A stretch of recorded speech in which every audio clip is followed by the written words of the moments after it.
birthday cards, a small white kitten in a thermal vest, and a sultana. They sat under the heat of the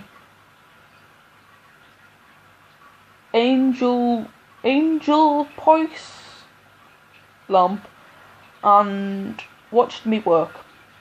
It was the first time the sultana had been in here, and Thermal showed him around. That's his phone. Fascinating. And that's his photocopier. It's a different world, isn't it? The three of us worked together for a while. I answered my mail. Thermal sat in the waste paper basket, shredding envelopes with a quiet efficiency, and the sultana stood shoulder to shoulder with a small brass paperclip, taking it all in and learning. It was a scene that would be repeated all over the country, in office after office, at 9 o'clock in the morning. The older hand, the office boy, and the junior, each contributing in his own way to the wealth of a great nation. And then, in office after office, the boss would come in, disrupting the well-oiled operation with outrageous demands. Tea, croaked Aileen as she passed through the hall, en route to her much larger office. In the raw hours of the morning, her speech patterns resemble that of an early American Indian. Short, staccato words that leave no doubt in the mind as they stab into the subconscious. 2 teas and a black coffee later, she would slowly evolve into the soft and gentle creature that we all knew and loved so well. First thing in the morning, she was a cross between Jonah Lumley and Geronimo.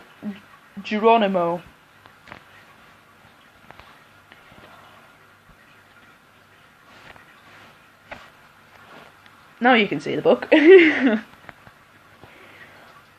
made her a cup of tea with Thermal riding shotgun, took it into her study. Let me start that again.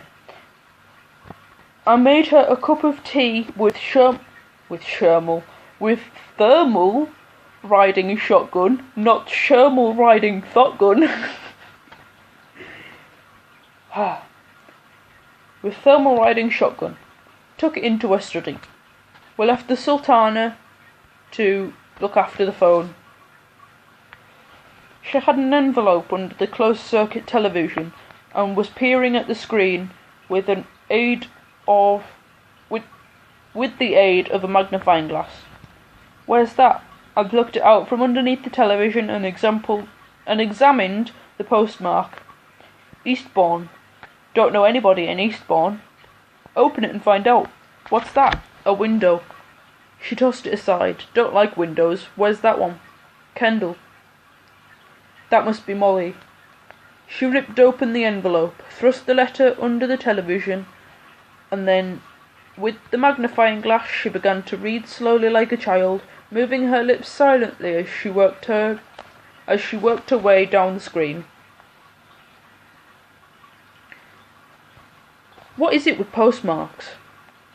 Without the closed-circuit television, she can hardly see the envelope, and yet she still feels the need to decipher a semi-smeared blob before venturing into the interior. Damn, she gave up halfway. She gave up halfway and rubbed her eyes. I can't make it out. I'll read it to you. Let me have another try first. Where's the saucer? Saucer? It was on my desk. This one. I pushed it towards her. That's it. Very carefully, she traced the saucer with her finger and then stopped short. You've spilt it. I haven't. I had water in it. Last night, yes. You've spilt it. No, I haven't. Thermal drank it. The kitten was warming his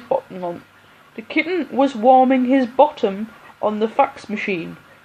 His vest was having a nervous breakdown, and he looked like a small rag and bone man. He what? You left it out for him and he drank it. I was soaking my contact lenses. I couldn't find my case, so I left it in the saucer overnight. I glanced across at Thermal.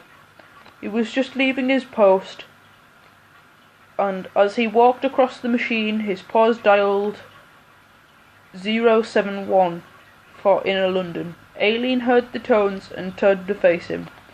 Thermal? He must have swallowed it. He can't have. I took the saucer over to the window, but there was no sign of the contact lenses. When he drinks his milk, it flies all over the place. We searched the desk inch by inch, and then went down on all fours and combed the carpet. The kitten peered over the edge of the desk to see what we were up to. Aileen had an idea. You remember last night when You remember last time when I lost it? You found it stuck on my cheek. We both reared up to examine the kitten at close quarters. First a general once-over, and then we zoomed in really close for a more detailed inspection. The kitten backed off. What? It's all right, don't worry. I shall tell my dad.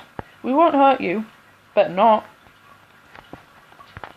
I frisked his whiskers and raked the fur on the top of his head and cheeks with my fingernails. That's all I could get at.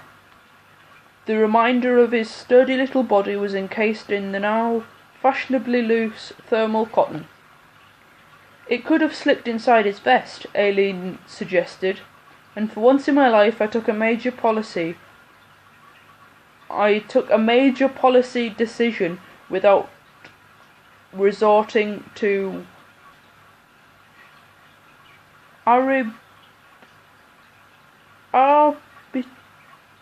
arbitration? So many big words that I can't pronounce. Breastbeating or a long lie down. With one almighty yank, I had a thermal vest in one hand and a rather surprised kitten in the other. As we shook out the vest, he sat on the desk wearing nothing but a huff, and never once did he take his eyes off me. I never thought you would sink to such depths. I'm sorry, but it had to be done. You wait. We searched all over the place, but the contact lens was nowhere to be found. At least it's insured, Aileen comforted herself. I suppose technically it's not even lost. We know where it is. We could even get it back again. I don't think I shall fancy it then. Just get rid of my itchy foot.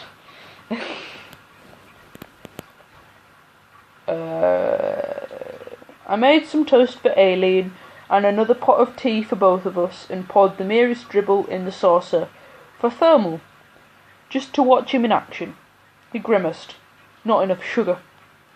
I obliged and he tried again. Spot more milk? By trial and error I got it just about right and he drank the lot.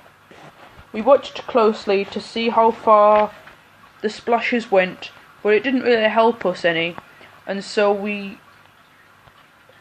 closed the file on the case of the missing contact lenses. The little kitten jumped up onto the bookcase above the desk and then began to tightrope walk as the books became thicker and more substantial and the ledge became narrower. Be careful, you'll fall. Don't worry about him, said Aileen. He's got eyes in his backside. I couldn't have put it better myself. Well, that could be taken two ways. It could either be taken as in eyes in the back of the head, like way of saying it, or it could be the contact lens. But yeah, that's it. Obviously there's more of the book to go, but that's it for this video, so See you later. Bye.